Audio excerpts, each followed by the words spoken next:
Assalamualaikum warahmatullahi wabarakatuh. Perkenalkan, nama saya Ristu Dwi Putri. Saya adalah salah satu mahasiswa IAIN Tulungagung dengan jurusan Akuntansi Syariah. Saat ini saya melaksanakan kegiatan praktik pengalaman lapangan di Lembaga Badan Usaha Milik Desa Usaha Sejahtera Desa Gandong, Kecamatan Bandung, Kabupaten Tulungagung. Nah, apa saja yang saya dapat dalam kegiatan PPL Gelombang 3 kali ini telah saya rangkum di video selanjutnya. Jadi, simak terus videonya.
Dan selanjutnya, saya akan memaparkan hasil laporan dari PPL yang telah dilaksanakan.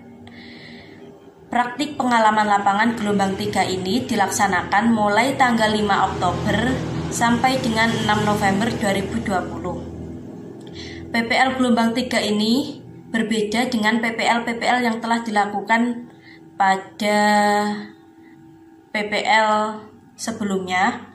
Karena apa? PPL gelombang 3 kali ini bertepatan dengan adanya pandemi COVID-19 yang mengharuskan kita melaksanakan secara virtual ataupun mandiri dengan tetap memperhatikan protokol kesehatan. PPL gelombang 3 kali ini menggunakan metode penelitian secara observasi dan wawancara, baik bertatap muka ataupun dengan media komunikasi lainnya yang dapat memudahkan kita untuk mendapatkan informasi yang kita butuhkan. Dan judul yang saya angkat dalam laporan kegiatan PPL ini yaitu penerapan standar akuntansi keuangan entitas tanpa akuntabilitas publik untuk meningkatkan kualitas laporan keuangan Badan Usaha Milik Desa Usaha Sejahtera Desa Gandong, Bandung, Tulungagung. Dan bahasan yang akan saya paparkan dalam video kali ini yang pertama yaitu dasar pemikiran, yang kedua profil lembaga, yang ketiga permasalahan di lapangan, dan yang terakhir yaitu solusi permasalahan. Pembahasan yang pertama yaitu dasar pemikiran.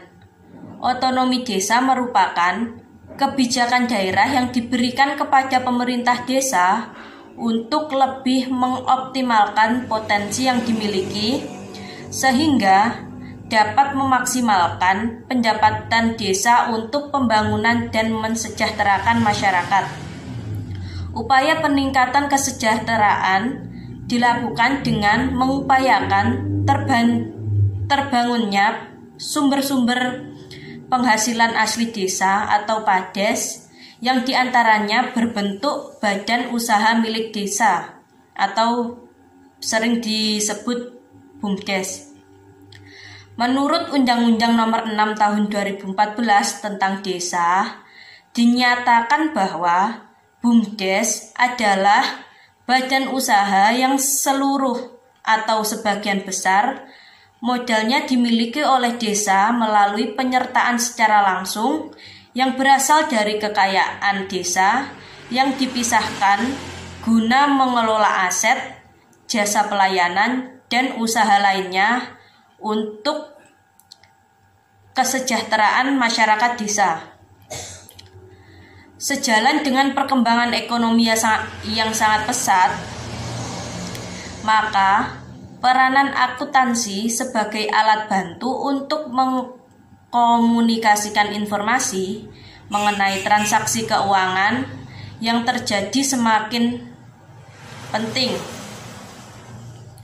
Setiap perusahaan harus menyusun laporan keuangan karena laporan keuangan yang disusun memberikan informasi keuangan yang dibutuhkan oleh pemakai, baik dari pihak internal maupun eksternal. Sejalan dengan hal tersebut, Ikatan Akuntan Indonesia atau sering disebut IAI telah menerbitkan standar dalam penyusunan laporan keuangan. Standar penyusunan laporan keuangan tersebut berupa Standar Akuntansi Keuangan atau SAK dan Standar Akuntansi Keuangan Entitas Tanpa Akuntabilitas Publik atau SAK-ETAP. Dengan adanya standar ini dapat mempermudah dalam penyusunan laporan keuangan. Salah satu indikator terlaksananya penerapan prinsip akuntansi yang tepat pada BUMDes, yaitu melalui penyelenggaraan akuntansi secara tepat dan benar. BUMDes merupakan lembaga ekonomi yang memiliki identitas dan dasar hukum. Oleh karena itu, penerapan akuntansi dan penyusunan laporan keuangannya juga harus berpedoman pada standar akuntansi keuangan, sehingga laporan keuangan yang disajikan memiliki kepercayaan dari semua pihak. Pembahasan yang kedua yaitu profil lembaga. Desa Ngganjong ialah salah satu desa yang berada di Kecamatan Bandung. Untuk mendukung kegiatan ekonomi di Desa Ngganjong dan mengikuti progres dari pemerintah daerah untuk menciptakan sebuah desa yang mandiri, maka dibentuklah badan usaha milik desa yang dikenal dengan BUMDes Usaha Sejahtera. Secara geografis, badan usaha milik desa Usaha Sejahtera terletak di Desa Ngganjong, Kecamatan Bandung, Kabupaten Tulungagung, dengan batas-batas wilayah sebagai berikut. Sebelah utara berbatasan dengan Durenan, sebelah selatan berbatasan dengan Suranlor, sebelah timur berbatasan dengan Sambi, dan sebelah barat berbatasan dengan Gambang. Sesuai dengan Peraturan Daerah Kabupaten Tulungagung Nomor 11 Tahun 2006 tentang Badan Usaha Milik Desa Nomor 10 seri D dan dikuatkan dengan Surat Keputusan Kepala Desa Ngganjong Nomor 7 Tahun 2006, BUMDes Usaha Sejahtera Desa Ngganjong ini berdiri sejak tahun 2006 di bawah penanggung jawab Bapak Susanto, SPD selaku Kepala Desa Ngganjong dan diketahui oleh seluruh komponen penggerak Desa Ngganjong. BUMDes Usaha Sejahtera Desa Ngganjong ini berdiri dengan modal awal yang berasal dari pemerintah sebesar 100 juta untuk kegiatan jalinan mitra penanggulangan kerentanan kemiskinan tahun 2019. Badan usaha milik Desa Usaha Sejahtera memiliki beberapa unit usaha, yaitu simpan pinjam dengan nama Jalinan Mitra. Yang kedua pendidikan, yaitu bimbingan belajar, buka buku, dan peternakan ikan air tawar, yaitu ikan lele. Pemerintah Desa Ngganjong mendirikan badan usaha milik desa dalam upaya meningkatkan pendapatan desa sesuai dengan kebutuhan dan potensi desa. pembahasan yang selanjutnya yaitu permasalahan di lapangan.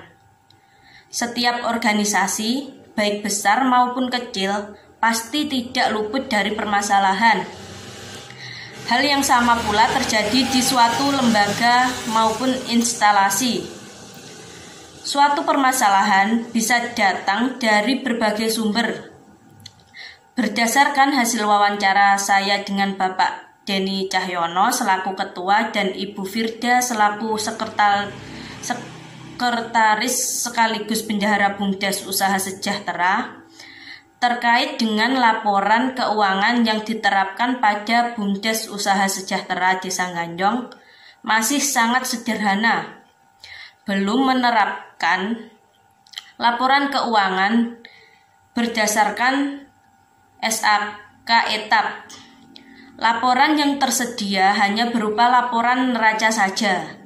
Jadi, dapat disimpulkan bahwa permasalahan yang terjadi pada BUMDes Usaha Sejahtera Desa Ganjong saat ini ialah penerapan laporan keuangan yang masih belum berdasarkan SAK etap. Permasalahan ini disebabkan karena kurangnya pengetahuan tentang penyusunan laporan keuangan yang sesuai dengan SAK etap. Pembahasan yang terakhir yaitu solusi permasalahan. Berdasarkan permasalahan tersebut, maka model laporan keuangan BUMDes Usaha Sejahtera tidak hanya menyajikan laporan neraca saja, akan tetapi seharusnya disajikan pada laporan keuangan lainnya yang sesuai dengan SAK etap, yaitu berupa laporan neraca, laporan laba rugi, laporan perubahan modal, laporan arus kas, dan catatan atas laporan keuangan, agar laporan yang dihasilkan mudah dipahami oleh banyak pihak, serta dapat dengan mudah menganalisis dan mengevaluasi perkembangan BUMDes Usaha Sejahtera tersebut. Yang mana apabila suatu lembaga atau organisasi telah menerapkan laporan keuangan yang sesuai dengan SAK etap, maka lembaga tersebut dapat diidentifikasikan telah menyajikan laporan keuangan secara lengkap, relevan, dan dapat dipertanggungjawabkan. Sekian pemaparan dari saya. Semoga bermanfaat. Assalamualaikum warahmatullahi wabarakatuh.